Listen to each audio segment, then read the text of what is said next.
Hey guys, Slimber here, and I'd like to talk about something that annoys the fuck out of me. So, if you guys haven't heard, which I'm not going to get entirely into, but PewDiePie got caught saying the N-word.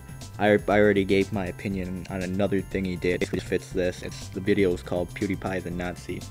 But, basically, a lot of people in the comments on this video, I was watching about it, by Scarce, a lot of people said, "People are too sensitive nowadays." And that is one thing that really annoys me, because I think a lot of people that say that don't realize how, unsensitive people are today compared to the 90s, or the 80s, or the 70s, or the 60s. And I'm actually going to give a list of things that people were extremely sensitive about, which were extremely ridiculous, and show videos of it. So, yeah. Let's get into this. In the 90s, people were scared of gangster rap. Somewhat metal, but not as much.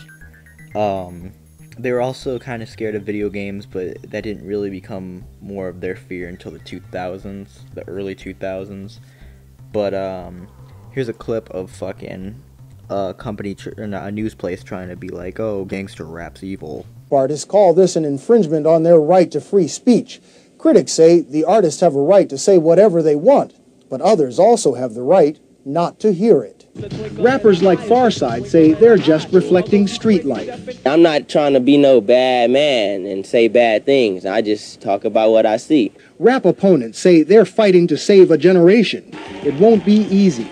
Last night at the Billboard Music Awards in Hollywood, one of the most foul-mouthed rappers, Dr. Dre, was upheld as one of the best artists of the year. Bill Whitaker, CBS News.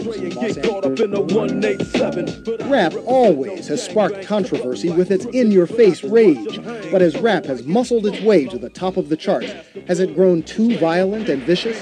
In the 80s, the gangster rap thing started late into the 80s, but they were scared of drugs and shit, and they made so many ridiculous fucking commercials.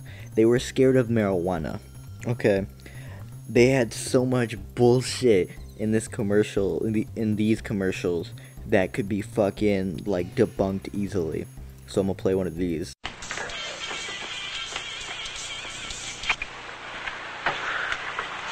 It's yours? No, Your mother said she found it in your closet. I don't know, one of the guys must have... Must have what? Look, Dad, it's not... Where did you get it? Dad, Answer me. Who taught you how to do this stuff? You, all right? I learned it by watching you. Parents who use drugs have children who use drugs. I really couldn't think of much for the 70s and 60s. They were pretty much the same as the 80s. But it goes for the 50s and a lot of times prior, but they were also scared of civil rights in the 60s. I forgot about that. Well, 60s it started to go away a little bit. More people started to be okay with it. But, yeah. In the 50s. But the 50s, they were scared of rock music. They thought it was the devil's music. Okay? Comparing this, in the 50s they were scared of rock music. In 2017, we just don't like it when certain YouTubers say the N-word with the hard R. Do you see how reasonable 2017 sounds compared to the 50s and the 80s of what I've just shown, or the 90s? Come on, guys. I don't know, what do you guys think? Slimber out.